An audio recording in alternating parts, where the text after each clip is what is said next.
बात करते हैं ऑपरेशन सिंदूर के एक और बड़े सबूत की। ये सबूत भी पाकिस्तान ने खुद ही दिया है। पाकिस्तानी वायुसेना ने भारत की स्ट्राइक में तबाह हुए अपने एयर बेसेस की रिपेयरिंग के लिए टेंडर निकाला है।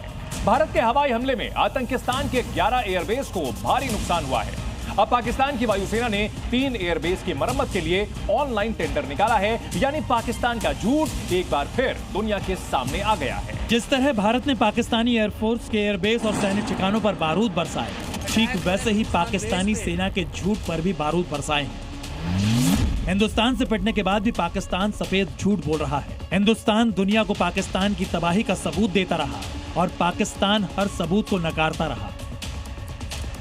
पाकिस्तान अपने एयरबेस और सैन्य ठिकानों को हुए नुकसान को जानबूझकर दुनिया से छिपाने की कोशिश में लगा हुआ है। लेकिन अब एक बड़ा सबूत उसने खुद ही दुनिया के सामने रख दिया, जिससे साफ हो गया कि आखिर भारत ने उसे कहां-कहां और कितना बड़ा नुकसान पहुंचाया है। दरअसल पाकिस्तान ने खुद ही तबाह एयरबेस से सबूत दिए हैं। एयरबेस के रिपेयर के लिए टेंडर निकाला गया है। बाकायदा शहबाज शरीफ की सरकार ने ऑनलाइन टेंडर निकाला है। पाकिस्तान की एयरफोर्स ने उन सभी जगहों के लिए टेंडर निकाला है जिसमें एयरबेस रिपेयर और मेंटेनेंस की बात कही गई है। आम दिनों में ये टेंडर निकलता तो शायद रखरखाव का हवाला दे दिया जाता, लेकिन भारत के साथ तनाव के बीच भारी तादाद में निकाला गया टेंडर साफ संकेत दे रहा है कि उनका एयरबेस तबाह हो चुका है। हालांकि शहबाज और मुनीर पहले ये मानने को तैयार नहीं थे कि हिंदुस्तान के प्रहार में उनके सैन्य ठिकानों को नुकसान हुआ है। भारत ने तस्वीरों के जरिए पूरी दुनिया को बताया और पाकिस्तान का हर झूठ सबके सामने लाया। पाकिस्तान का सरगोधा एयरफील्ड हिंदुस्तान के अटैक के बाद तबाह हो गया, लेकिन सबूत देने के बाद भी पाकिस्तान झूठ बोलता रहा। रहीम यार खान एयरफील्ड को भी हिंदुस्तान की वायुसेना ने एयर स्ट्राइक से ऑपरेशन के लायक नहीं छोड़ा, लेकिन पाकिस्तान फिर भी इसे नकारता रहा। हिंदुस्तान ने भोलारी एयरफील्ड को भी निशाना बनाया था, जिसके सबूत भी भारत ने दुनिया के सामने रखे थे। हिंदुस्तान ने चकलाना एयरफील्ड को भी स्ट्राइक से निशाना बनाया, लेकिन पाकिस्तान फिर भी इस बात को मानने को तैयार नहीं हुआ। This is the strike on the Noor Khan Air Base. And you can see the effect. I'm sure most of you have seen the video. I have also picked it up from your sources only. लेकिन अब इन्हीं तबाह airbase की repairing के लिए Pakistan tender निकाल रहा है। ये टेंडर पाकिस्तान के एयरबेस पर हुए अटैक के बाद निकाले गए हैं। आम दिनों में तनाव के दौरान कोई भी देश मेंटेनेंस और रिपेयरिंग के लिए टेंडर नहीं निकालते, लेकिन ऑपरेशन सिंदूर के बाद पाकिस्तानी एयरफोर्स ने 12 मई को रावलपिंडी एयरबेस के लिए टेंडर निकाला।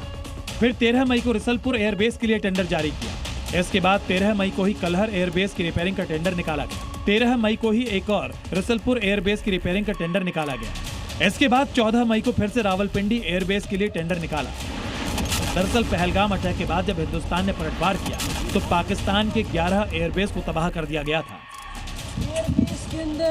जिनमें भोलारी, सुकूर, जकोबाबाद, सरगोधा, रफीकी, चुनियान, पसरूर, मुरीर, सियालकोट, नूर खान और सकारदू एयरबेस को हिंदुस्तान की सेना ने तगड़ी चोट दी है। और अब तबाही के सबूत खुद पाकिस्तान दे रहा है।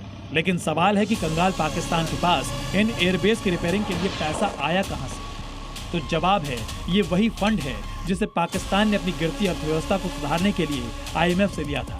लेकिन शहबाज सरकार उसी फंड के भरोसे अब अपने एयरबेस को रिपेयर करने में जुटी है। यही नहीं, पाकिस्तान ने इस फंड के भरोसे उन आतंकियों को भी 1-1 करोड़ देने का ऐलान किया जो भारत के एयर स्ट्राइक में मारे गए थे। पाकिस्तान के इतिहास को देखकर तो यही लगता है कि IMF के फंड से ही आतंकी अड्डों को फिर से पाकिस्तान खड़ा करने में जुट गया है। पाकिस्तान को कई बार IMF से वित्तीय मदद मिली है। 1958 से अब तक देश ने 24 बेलआउट लिए हैं, फिर भी आतंकिस्तान की कंगाली मिटी नहीं।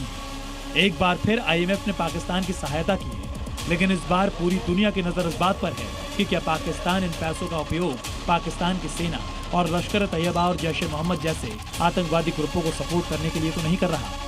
ब्यूरो रिपोर्ट, जी मीडिया। जी न्यूज़।